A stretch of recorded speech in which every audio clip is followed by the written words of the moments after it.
So how did the opportunity to even go to World Superbike even happen? Like how'd the moons line up for you? Because did you ever think you'd end up racing in a World Superbike race at all?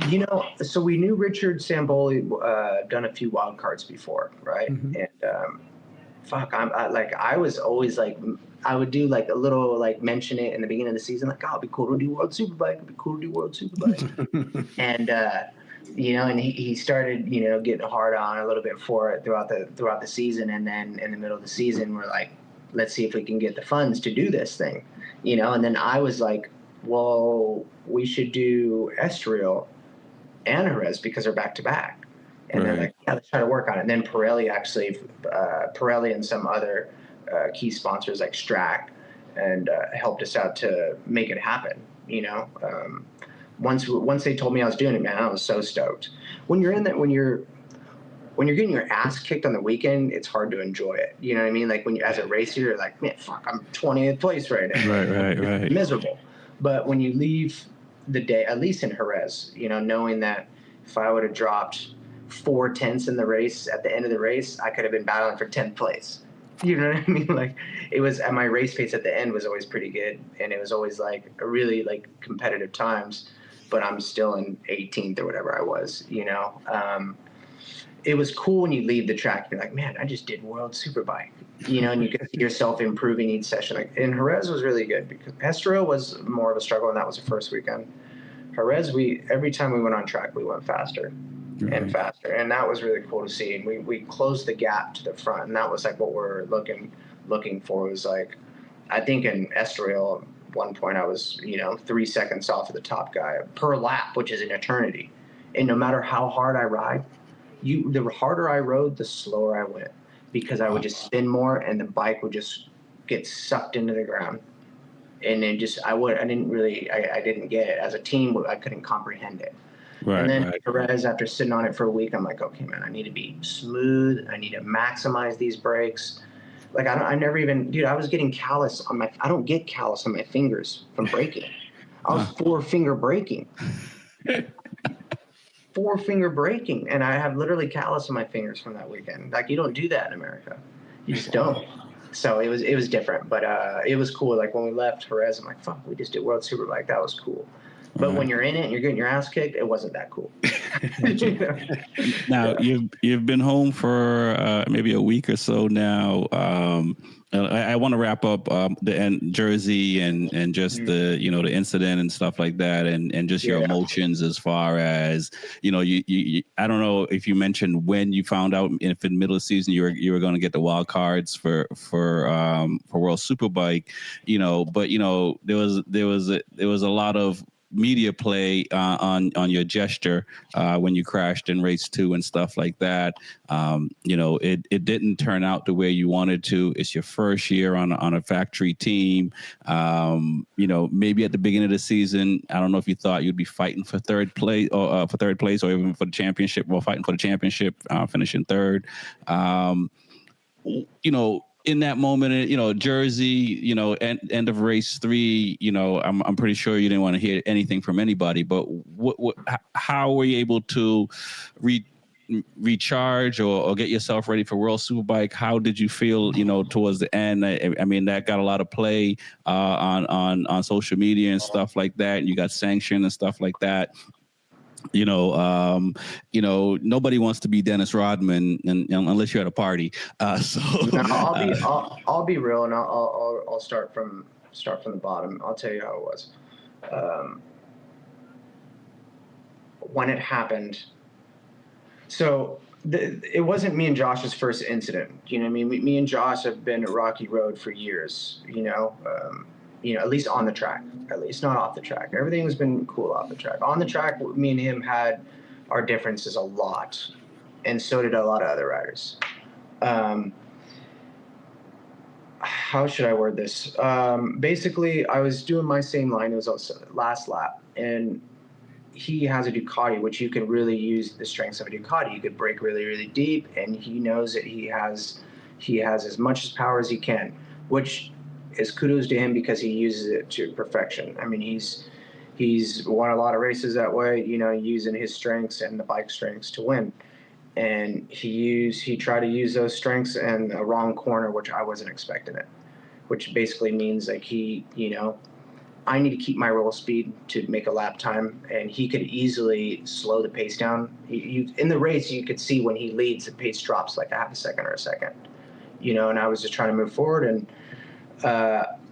I hit his rear wheel a few times out there during the race, and then on that lap, I wasn't expecting him not to open the throttle or brake, whatever he did. I didn't expect him to just be parked there, and that was my bad because I should have been more aware.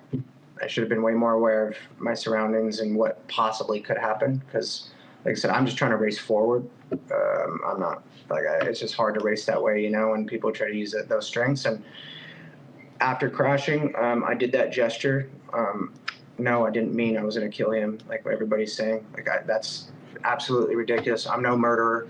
You know what I mean? I don't care how hard, how upset I get. I'm not going to murder anybody. I race motorcycles, and so I was just, you're through to me. You're done to me.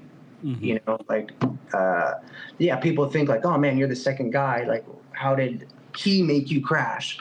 It's like, well, shit, dude. Like, there's a lot of other things that come into play, so a lot of people don't know the real story on what happened, and everybody could have their opinions, which is fine. I mean, that's fine. But I definitely went off social media for a while. I did an apology. I went off social. I'm still off social media. I haven't gone on social media since. It's honestly been nice, but I've been that way a few times in my career, just kind of an Instagram, Facebook, whatever, cleanse, But yeah, so after that, and then the, race 3 crash, I don't regret race 3. That shit happens, I was just actually trying to ride as hard as I can. And Richard told me too, is like, you need to win this thing or crash, and that was it. And then what also upset me was before race 3, Heron was telling people, and it got back to me, that no matter what, he wasn't going to pass Cameron because he knew that if he passed Cameron, I would win the championship. Right. So he was actually, that actually literally got brought to my attention before race 3. So there was nothing I can do. And you could see that he was holding the pace up from SDK or whatever. And then he did a surge forward. So that actually really upset me more than me hitting him, in race 2, of him saying that. So that was a big bummer. I don't know how true it was, but I heard it from a few different sources, or said it to the media and it got to the wrong person. Whatever, it got back to me.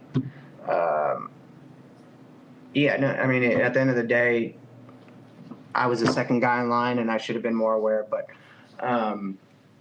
moving forward to the week leading up to World Superbike, obviously I didn't have social media, so that really helped. But here and there, I would talk to people on the phone. It's like, oh man, your thing's really blowing up. And then, then I get the call from MotoAmerica, and I got sanctioned $3,000 for that.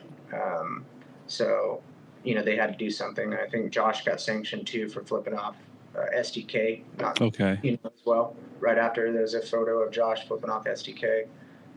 I thought in my mind that doing this gesture was a lot better than flipping somebody off on live television. But people read into this a lot deeper than I could ever imagine. So, but yeah, leading up to World Superbike, I had to really figure out, I had to really not think about Jersey. Right. So I had to just think about World Superbike, and I went straight back to my training program. And then World Superbike hit, and then, I wanted to personally do better than I did. I should be happy what I accomplished there, even though the result wasn't good. But I think this week is barely starting to hit me, all the weekends that I really haven't really processed.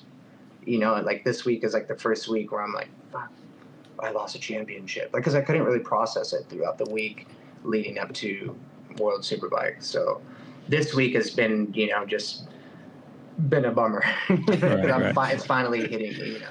Now, is it weird? Weird may not be the right word, because when you came into the season, you were hoping for top 3, top 4, and you were fighting for the championship towards the end and the last round and stuff like that. I heard you say you're hard on yourself with training and just in general as far as racing and stuff like that, and maybe still too soon because World Superbike just happened. But do you pat yourself on the back? Do you sit here and if you watch F1 race, you only drink champagne if you win a championship? But have you taken a moment to say, I really did a lot this year, really incredible. I might not have ended the way I wanted to, but it's pretty dope what you did from me looking on the outside. Oh, I appreciate that. For me, and I'm gonna just keep it real, I'm a glass, what is it, half full? Half empty. Not half full, half empty, sorry, half empty.